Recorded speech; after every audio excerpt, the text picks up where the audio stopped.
बिस्मिल्लाहिर्रहमानिर्रहीम। Dear students, अस्सलाम वालेकुम। स्टूडेंट्स, उम्मीद है कि आप खैरियत से होंगे।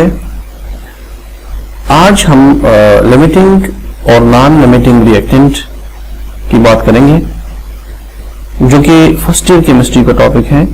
उसका फर्स्ट चैप्टर है स्टोइचियोमेट्री, और स्टोइचियोमेट्री के चैप्टर में ये आखिरी टॉपिक है limiting reactant and access reagent, या जिसको हम दूसरी तरफ कह सकते हैं नॉन लिमिटिंग रिएक्टेंट। सबसे पहले तो बच्चों आपको ये पता होना चाहिए कि जो लिमिटिंग है इसका मतलब क्या है।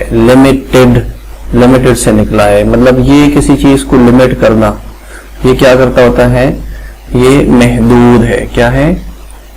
महदूद है, कम है, मिकदार में क्या है, कम। ठीक है। और जो नॉन लिमिटिंग है ये कम नहीं होता, इसका मतलब है कि ये क्या होगा हमारे पास, ये ज्यादा होगा, इसकी क्वांटिटी एक्सेस में होगी। तो इसलिए हम नॉन लिमिटिंग रिएक्टेंट को एक्सेस रिएजेंट भी बोलते हैं या एक्सेस रिएक्टेंट भी बोलते हैं। ठीक है, जो कि ज्यादा क्वांटिटी में एक रिएक्शन में मौजूद हो। लिमिटिंग जो है इसकी क्वांटिटी कम होती है, और इस कम होने की वजह से क्या हो जाए, ये हमारे पास रिएक्शन को जल्दी स्टॉप करता है। तो डेफिनेशन की तरफ अगर हम बढ़े तो limiting reactant is the reactant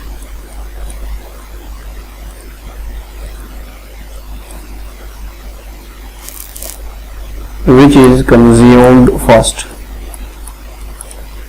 which is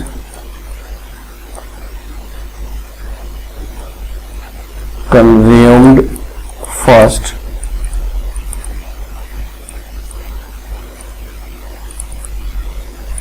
in a chemical reaction। क्या मतलब होगा कि सबसे पहले कंज्यूम होगा। दूसरी बात अगर हम कर ले तो इसको हम इस तरह से भी डिफाइन कर सकते हैं कि which is present in less quantity, the reactant which is present in less quantity and due to which the reaction stops। इसकी वजह से जो भी केमिकल रिएक्शन होगा वो इस रिएक्टेंट की वजह से क्या हो जाता है, रुक जाता है।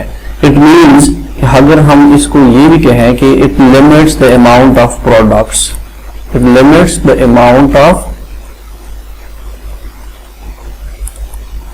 प्रोडक्ट्स, मीन्स कि जो प्रोडक्ट हमारे पास बनेंगे उसकी क्वांटिटी, उसकी लिमिट जो है वो डिपेंड करती है किस पे, रिएक्टेंट्स पे और लिमिटिंग रिएक्टेंट पे। अगर लिमिटिंग रिएक्टेंट्स हमारे पास ज्यादा हो तो हमारे पास प्रोडक्ट भी ज्यादा बनेगा, क्योंकि लिमिटिंग वही है कि दो रिएक्टेंट के अंदर एक रिएक्टेंट ज्यादा है और एक कम है, और कम होने की वजह से ये कंप्लीट रिएक्शन को स्टॉप कर देता है। Due to which the reaction stops which can limit the amount of the products और which is consumed first during a chemical reaction.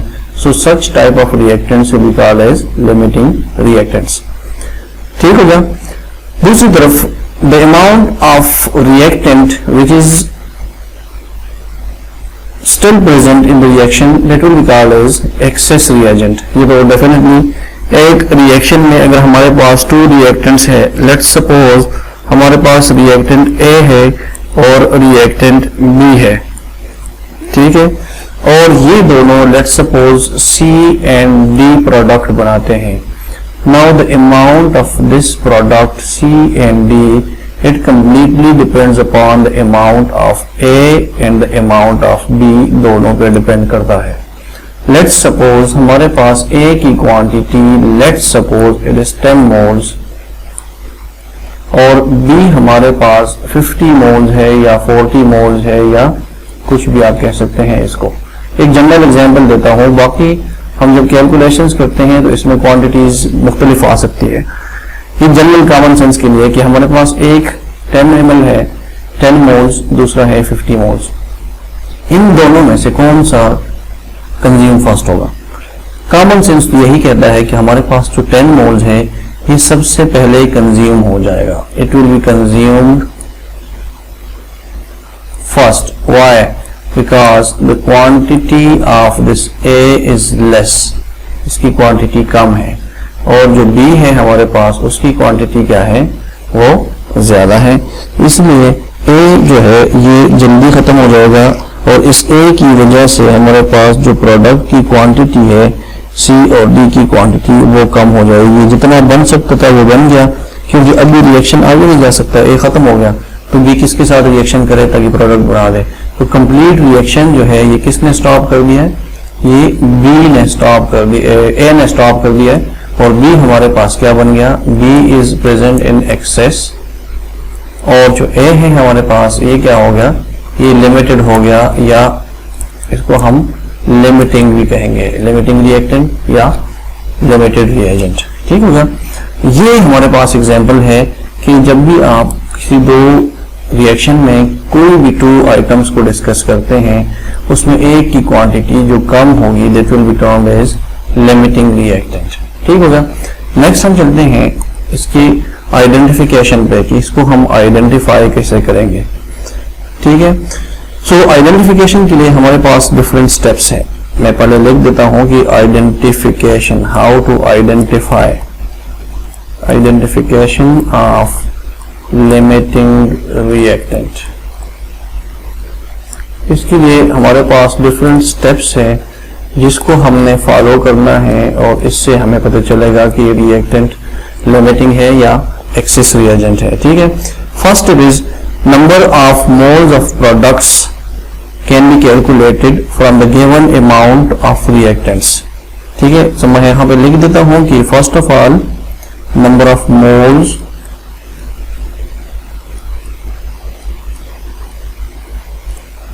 of products can be calculated from the given amount or from the given moles of reactants.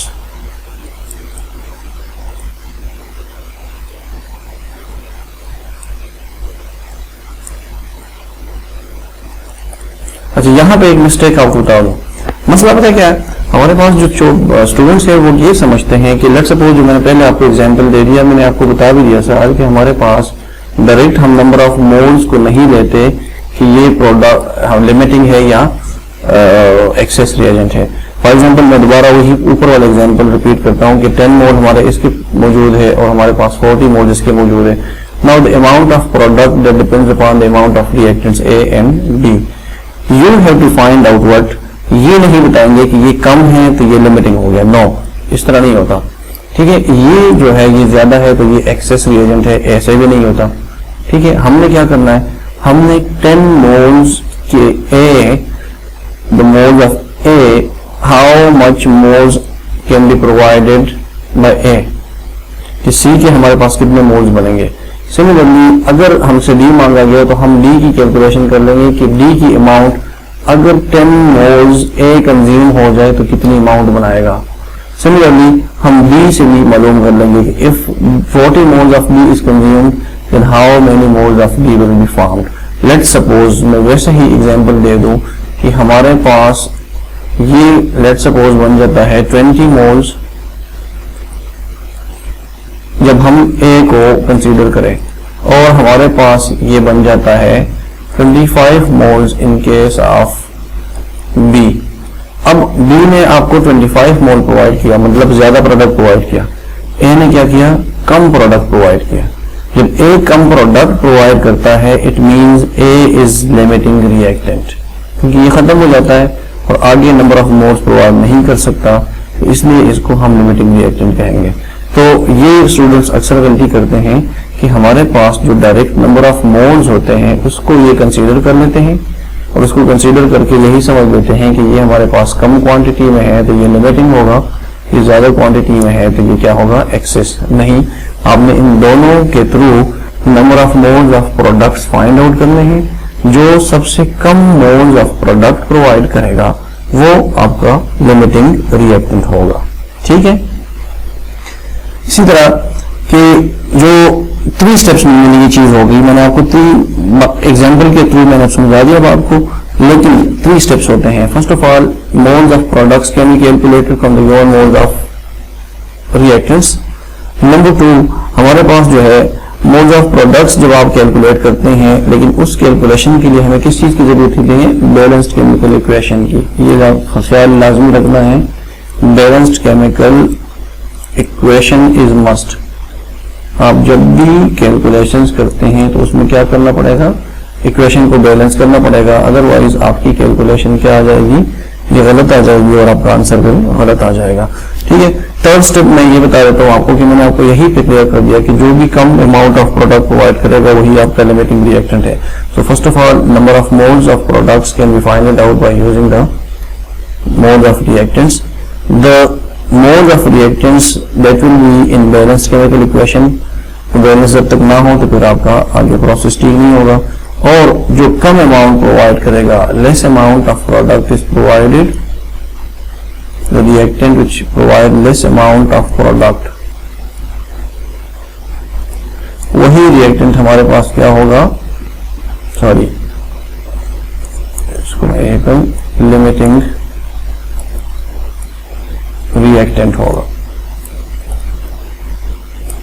ये basically हो गई एक छोटी सी चीज। अब मैं एक एग्जांपल की तरफ चलता हूं जिससे आपको ये फर्दर क्लियर हो जाएगा। ठीक है, एग्जांपल के थ्रू आपको बड़ा इजीली ये समझ में चीज आ जाएगी, बड़ा अच्छा आप इसको समझ जाएंगे।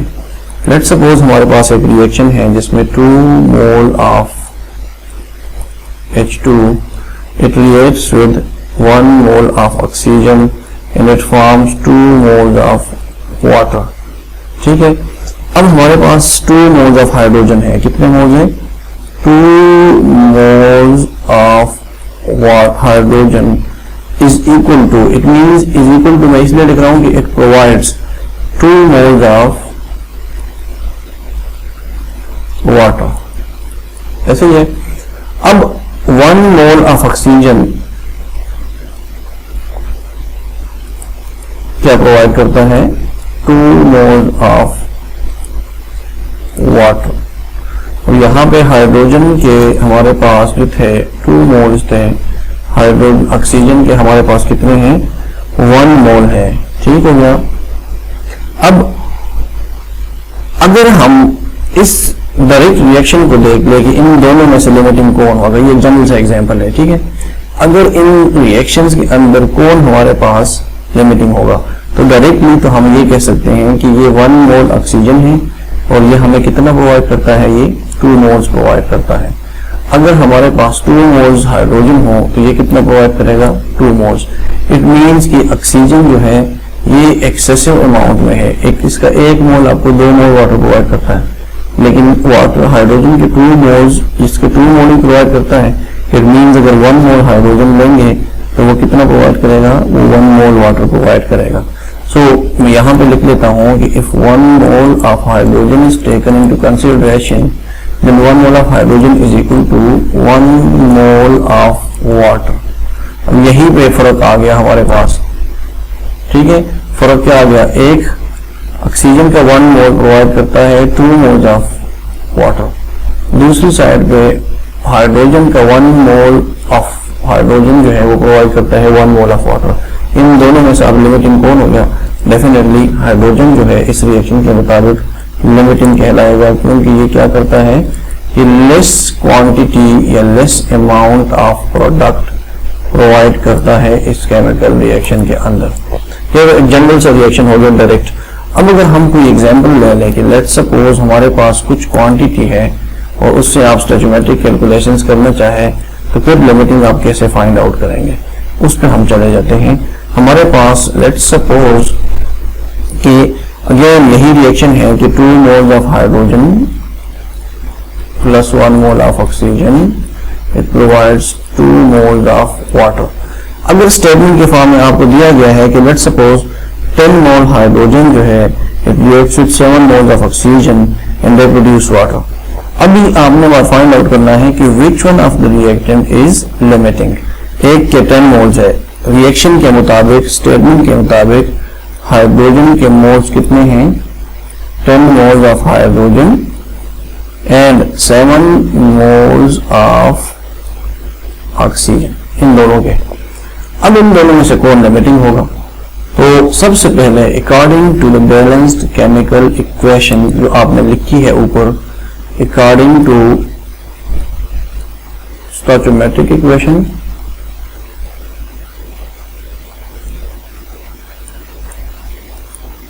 और balance equation, 2 mole of hydrogen is providing us how many moles of water? 2 moles of water. अब अगर हमारे पास 2 moles की बजाय 10 moles, if 10 moles of water is 10 moles of hydrogen is there, then how much water can be produced, ये हमने calculate करना है। ठीक है, तो लेट्स हम इसको कैलकुलेट कर लेते हैं। क्रॉस मल्टीप्लिकेशन हो जाएगी, 2 mole of hydrogen is equal to 2 mole of water.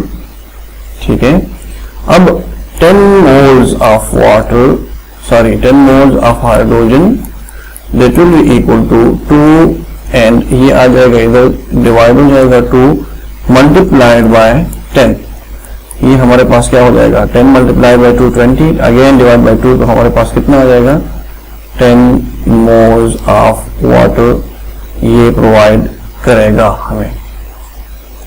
ठीक है, it is going to provide us 10 mole of water.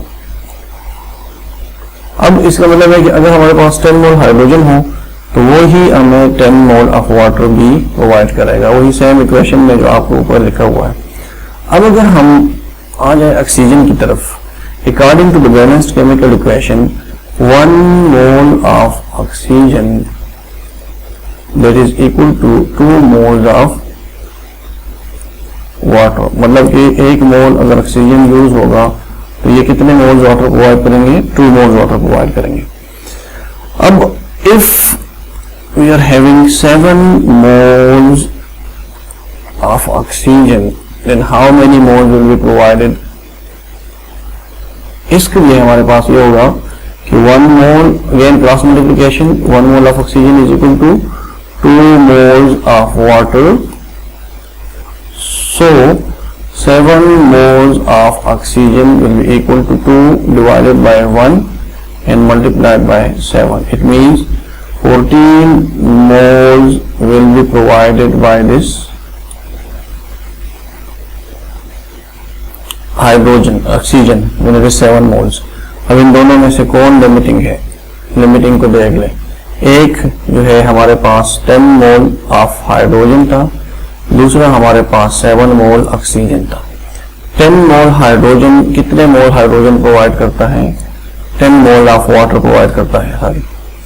लेकिन जो इसके हैं 7 मोल ऑफ ऑक्सीजन, ये हमें कितना प्रोवाइड करता है? ये 14 मोल ऑफ वाटर प्रोवाइड करता है। अगर बज़ाहिर क्वांटिटी देख लें, इसकी क्वांटिटी 10 मोल्स है, ठीक है, इसकी क्वांटिटी 7 मोल्स है। इट मीन्स कि अगर हम कंसीडर कर ले तो फिर 7 तो लिमिटिंग होना चाहिए, लेकिन इस तरह से नहीं है। मैंने पहले आपको बता दिया कि आपने प्रोडक्ट की अमाउंट कैलकुलेट करनी है, आपने इन दोनों की अमाउंट को नहीं देखना। ठीक है, इन दोनों को देखेंगे तो ये हमारा एक्सेस अमाउंट है, ये लिमिटिंग है, इसको हम लिमिटिंग डायरेक्ट क्यों नहीं करते? नहीं, क्योंकि इसने जब हमें प्रोवाइड किया तो ये 14 मोल प्रोडक्ट प्रोवाइड करता है, लेकिन जो हाइड्रोजन है वो कितने मोल प्रोवाइड करते हैं? वो 10 मोल प्रोवाइड करता है। तो इसमें हमारे पास जो कम क्वांटिटी प्रोवाइड करेगा वही हमारा लिमिटिंग रिएक्टेंट होगा, और इस केस में हमारे पास लिमिटिंग कौन हो जाएगा? हाइड्रोजन हो जाएगा, न कि ऑक्सीजन, क्योंकि oxygen number of mole of water ज्यादा क्वांटिटी में प्रोवाइड करता है, प्रोड्यूस करता है, इसलिए ऑक्सीजन जो है वो लिमिटिंग नहीं है, बल्कि ये क्या है? एक्सेस रिएजेंट होगा, और जो ये हमारे पास हाइड्रोजन है वो हमारा हो जाएगा लिमिटिंग रिएक्टेंट। आई होप कि बिल्कुल आपको ये टॉपिक क्लियर हो चुका होगा। अगर कोई प्रॉब्लम है तो आप पूछ सकते हैं, कोई इशू नहीं है, मैं इसको क्लियर करूंगा। मैंने टाइम थोड़ा सा ज्यादा लगा दिया क्योंकि मैं आप चाहता हूं कि मैं आपको ज्यादा अच्छे तरीके से एक्सप्लेन कर पाऊं, और अगर क्लियर नहीं है आपको कोई चीज तो आप मुझसे पूछ सकते हैं, मैं आपको क्लियर कर सकता हूं। मैं आपको बार बार प्रैक्टिस कराऊंगा इस चीज की। इसमें हमने न्यूमेरिकल क्वेश्चन पे भी प्रैक्टिस करनी है इंशाल्लाह। तो तब तक के लिए इजाजत दीजिए और वेट करते रहे अपने अगले वीडियो न्यूमेरिकल क्वेश्चन की। Thank you so much.